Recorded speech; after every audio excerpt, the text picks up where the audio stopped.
کل رات 12 بجے ایک بار پھر عوام پر پیٹرول بم گرایا گیا ہے. 26 روپے 77 پیسے ڈیزل میں اور پیٹرول میں دونوں میں بڑھائے گئے ہیں. اور آج سے ایگزیکٹلی 3 ہفتے پہلے جب 80 روپے لیوی کم کی گئی تھی تو وزیر اعظم نے یہ وعدہ کیا تھا, یہ کہا تھا کہ تقریباً 1 مہینے تک اسے برقرار رکھا جائے گا. لیکن وزیر اعظم کا یہ وعدہ 3 ہفتے بھی برقرار نہیں رہ سکا. ذرا یاد کیجئے, سن لیجئے وزیر اعظم نے کیا کہا تھا, پھر بات کرتے ہیں اس پر مزید. میں آج پیٹرول کی لیوی میں فی الفور 80 روپے فی لیٹر کمی کا اعلان کر رہا ہوں, اور یہ کمی کم از کم اگلے 1 ماہ کے لیے اور پورے پاکستان پر اس کمی کا اطلاق ہوگا. اس پر بات کرنے کے لیے مجھے پروگرام میں جوائن کریں ڈاکٹر خاقان نجیب صاحب. آپ کی شکر گزار ہوں اس کے جو کہ مشیر خزانہ بھی رہے ہیں, ماہر بھی ہیں معاشی امور کے. بہت شکریہ سر. سب سے پہلے یہ فرمائیے کہ کل جب قیمتیں بڑھیں تو محسوس ایسا ہوا کہ اس وقت جو کانفلکٹ چل رہا ہے یا اس وقت جو سچویشن چل رہی ہے اس کو دیکھتے ہوئے, کیونکہ انٹرنیشنل مارکیٹ میں قیمتیں بڑھ رہی ہیں, اس وجہ سے پاکستان میں بڑھائی گئی ہیں, لیکن پھر ہمیں معلوم ہوا کہ تو لیوی میں پیسے بڑھائے گئے ہیں. تو کیا وجہ ہے اس کی کہ وزیر اعظم صاحب نے تو کہا تھا کہ جو 80 روپے کم کیے گئے تھے یہ 1 مہینہ چلے گا, لیکن یہ 1 مہینہ کیا تو 3 ہفتے بھی نہیں چل سکا. تو کرن ایک تو کلیئر کر دیتے ہیں کہ 3 روپے 60 پیسے 65 پیسے بلکہ پیٹرول میں, اور 3 روپے 40 پیسے جو ہم پلیٹس کی قیمت لیتے ہیں جو پاکستان میں لینڈ ہے وہ قیمت کم ہوئی ہے. یہ خود جو اعداد و شمار اسٹیٹ نے جاری کیے اس میں موجود ہے, اتھارٹیز نے ہمیں بتایا. جو قیمت بڑی ہے وہ اس وجہ سے بڑی ہے کہ 27 روپے آپ نے چونکہ لیوی میں اضافہ کیا. اب لیٹس گو بیک کہ اس کا واٹ از دا کانٹیکسٹ. 80 روپے کی لیوی اگری ہوئی ہے آئی ایم ایف کے ساتھ, 1468 ارب روپے کا target, but this is pre conflict right. جب کانفلکٹ ہوا اور جب پورا ایک اتنا بڑا گلوبل آئل شاک آیا تو ہم جسے آپ کہتے ہیں نا کہ آپ وہ جو پالیسیز ہیں ان کی نظر ثانی کرتے ہیں اور ان کو ریورس کرتے ہیں. کرن کیوں کرتے ہیں؟ کل ایک میں نے ٹویٹ کیا ہے, اس میں 14% سینسٹیو پرائس انڈیکیٹر ہے جو قیمتوں کا تعین ہے. اگر آپ اس میں جا کے دیکھیے سو اس کا مطلب یہ ہے کہ الیکٹرسٹی 54%, ایل پی جی 51%, پاکستان میں ویٹ فلار 36%, انینز 32%. یہ جب بڑھا ہوا دکھائی دیا تو آئی ایم ایف سے یہ بات کر لینی چاہیے تھی کہ کاؤنٹر پالیسیز, جس کا مطلب تھا کہ یہ 27 روپے آئی ایم ایف کو بھی سمجھنا چاہیے تھا کہ اتنا بڑا جمپ سینسٹیو پرائس انڈیکس میں بھی آ گیا ہے تو اس کو روک لیا جاتا. پچھلی دفعہ بھی آئی تھنک ایگزیکٹلی یہی ہوا کہ وہ 80 روپے بڑھے اینڈ دین فنڈ سے ڈسکشن ہوئی اور اس کو کم کر دیا گیا. یہ تو ہو گئی پیٹرول کی بات. So I think the room is still open, may be it can be negotiated. Unfortunately چونکہ آج جو ڈیولپمنٹس خطے میں ہوئی ہیں, امریکن وقت نہیں آ رہا, ایرانین بھی چلا گیا ہے. So if we open the market on Monday morning you will see کہ جو پرائسز ہیں وہ اور بڑھ جائیں گی. This is not good news. So I will comment for the people also at the end کہ ان کو کیا کرنا چاہیے. جہاں تک ڈیزل کا تعلق ہے اس میں ایک فارمولا ہے جو امپورٹ بیسڈ پہ ہے, اس میں 30 روپے اضافی پی ایس او کو دیے جا رہے ہیں کیونکہ وہ جو امپورٹ کا ہے وہ کور کیا جا رہا ہے. حالانکہ 70% تیل چونکہ پاکستان میں کروڈ آئل سے ڈیزل بنتا ہے, اگر اس فارمولے کو کسی بھی پروفیشنل کو بٹھا کے تھوڑا سا ریویو کریں گے تو شاید اس میں بھی گنجائش نکل آئے گی. اور اس کا جو obviously 36 روپے ایک اور ٹیکس ہے, اس پہ میں بار بار سمجھاتا ہوں کہ ہم نے سارے ٹیکسز زیرو نہیں کیے, ٹھیک ہے نہیں بھی کرنے تھے. وہ کیا ہے, اس میں 33 روپے امپورٹ ڈیوٹی ہے اور 2.5 روپے کاربن لیوی ہے. اسی طرح پیٹرول پہ بھی 24 روپے امپورٹ ڈیوٹی ہے, 2.5 روپے یہ جو 3 روپے آپ کمی کا بتا رہے ہیں خاقان صاحب, یہ عالمی مارکیٹ میں کمی کا بتا رہے ہیں؟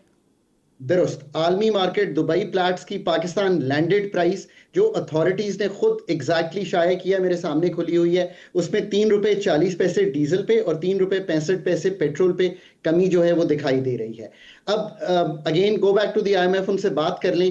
مجھے ابھی بھی اس کو کہتے ہیں ہم کاؤنٹر سیکلیکل. اس کا مطلب ہے کہ اگر قیمت گھٹ رہی تھی تو آپ پی ڈی ایل بڑھا سکتے تھے, ہم نے بڑھایا سو دیٹ 1468 کا ریونیو, اس میں سے ویسے 1200 ارب کلیکٹ ہو گئے. پرابلم ایک اور بھی آ رہی ہے کرن, وہ یہ آ رہی ہے کہ ہم نے ایک پرائمری سرپلس, اس کا مطلب ہے کہ ہم اپنے سارے خرچے جو نکال دیں سوائے ڈیٹ سروسنگ کے جو سارے خرچے ہیں کر لیں تو ہمارا ایک سرپلس آنا چاہیے 3400 ارب کا. یہ بھی پری وار ڈیٹرمن ہوا ہے. Go back to the I am F اور انہیں کہیے کہ اس پہ بھی سوچ بچار کر لیں. ایک آخری بات, اگر ایف پی آر کا ایک شارٹ فال ہے جو 610 ارب کے قریب ہے, کچھ لاسٹ منتھ 180 کا شارٹ فال وار سے ریلیٹڈ ہے, آئی ایم ایف سے نیگوشیٹ کر لیں. In the end this boils down to the capacity sir, آپ نے کہا کہ منڈے کو مارکیٹ اوپن ہوتی ہیں تو یہ اور بھی بری خبر ہے کہ مزید قیمتیں بڑھ سکتی ہیں, تو مزید اور کتنی قیمتیں بڑھ سکتی ہیں؟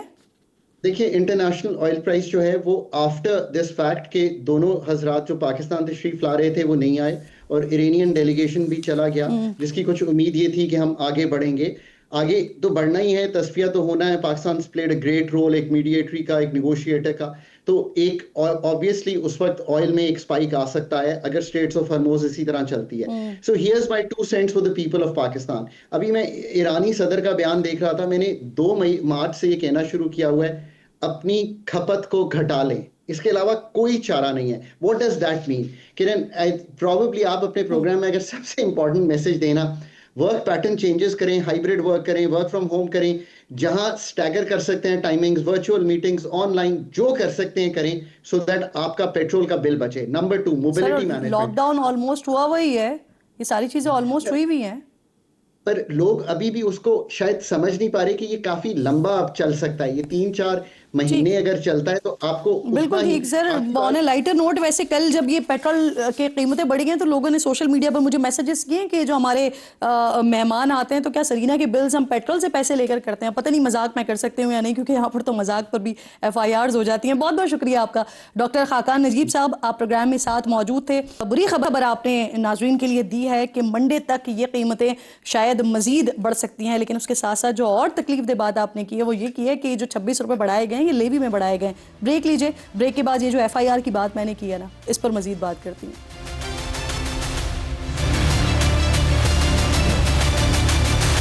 Welcome back once again. جی خبردار، مزاح جرم ہے یہاں پر. سوشل میڈیا پوسٹ پر پرچہ کٹ سکتا ہے، میمز بنانا آپ کو سلاخوں کے پیچھے پہنچا سکتا ہے. یہ اسلام آباد ہے تو یہاں پھر کچھ بھی ممکن ہے. تھانہ ترنول یہاں درج ہوئی ہے ایک FIR. حکومت کے حالات کے ستائے شہری نے دل کا غبار نکالنے کے لیے سوشل میڈیا کا سہارا لے لیا. ترنول پھاٹک کو ابنائے ہرمز سے ملا ڈالا اور پھر پولیس نے نہ صرف اس کے خلاف مقدمہ درج کیا بلکہ گرفتار بھی کیا اس کو. اس پوسٹ میں کسی پر کوئی تنقید نہیں ہے، کسی کی تضحیق نہیں ہے، کسی کا ذکر نہیں ہے. پھر یہ جو گرفتاری ہوئی ہے یہ تو سمجھ سے بالکل ہی بالاتر ہے.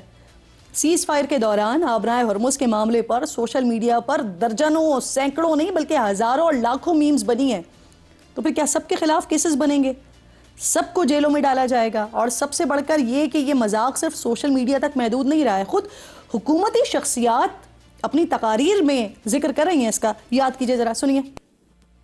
آپ نے سنا ہوگا بڑی بڑی اس پہ بنی ہے کہ جو کیا کہتے ہیں ہرمز، اسٹریٹ آف ہرمز کھل گئی لیکن یونیورسٹی روڈ نہیں کھلا. پتہ نہیں انہوں نے آپ کی باتیں سن لی، ہرمز واپس بند کر دی ساروں نے. ایسا نہ کریں، اللہ تعالیٰ کبھی سن بھی لیتا ہے نا. تو کیا وزیر اعلیٰ سندھ کے خلاف بھی پھر FIR کاٹی جائے گی؟ چلیے ان میمز ڈپلومیسی کی ذرا دوسری جھلک بھی دکھا دیتی ہوں نا آپ کو. جب ریکا کے نائب صدر JD وینس یہ پاکستان آئے تھے تو اس وقت پاکستان کا سوشل میڈیا میمز سے ان کو ویلکم کر رہا تھا اور ان میمز کو امریکی میڈیا میں بھرپور کوریج ملی تھی. نیو یارک پوسٹ کی نمائندہ انہوں نے اس پر ایک خصوصی رپورٹ بنائی تھی جس میں ان کو کہیں چائے کے ہوٹل پر دکھایا گیا تھا، کہیں چپلی کباب تلتے ہوئے دکھایا گیا تھا. کچھ نے تو یہاں تک حد کر دی تھی کہ JD وینس نے جب اپنے طیارے سے نیچے تباہی کے مناظر دیکھے تو کہا کہ دیکھیں ہم نے ایران میں کافی تباہی پھیر دی ہے، جس پر انہیں بتایا گیا کہ یہ ایران نہیں ہے بلکہ کراچی کی یونیورسٹی روڈ ہے. دوسری طرف امریکی صدر جب اپنی سوشل میڈیا پوسٹ کے ذریعے ایران کو دھمکیاں دے رہے تھے تو ایران اس کا جواب میمز کے ذریعے دے رہا تھا. دنیا بھر میں قائم ایرانی سفارت خانوں کے اکاؤنٹس پر میمز کا ایسا دفاعی بیانیہ بنایا جا رہا تھا جس نے دنیا کے کونے کونے میں نہ صرف ایران کے مخالفین کو نیچا دکھایا بلکہ ان کو ہنسنے پر بھی مجبور کیا. بس فرق صرف اتنا ہے کہ وہاں اسلام آباد پولیس نہیں ہے. آج ہی بڑی اچھی خبر آئی کہ پاکستان نے کامیابی کے ساتھ الیکٹرو آپٹیکل سیٹلائٹ EO3 اس کو کام خلا میں بھیج دیا ہے. اسپارکو کو بڑا اچھا کام کیا، مبارک ہو ان کو. ایک طرف ناظرین ہم خلا کو چھو رہے ہیں اور دوسری طرف جو زمینی حالات ہیں ہمارے وہ ایسے ہیں کہ مذاق اس کو بھی جرم بنا دیا جائے. بہتری کی ضرورت ہے. پروگرام کا وقت ختم ہو گیا ہے. انشاءاللہ ناظرین سے ملاقات ہوگی کل. اپنا اور اپنے ملک کا خاص خیال رکھیے. فلسطین کو، مقبوضہ کشمیر کو اپنی دعاؤں میں یاد رکھیے. اللہ نے کے بعد.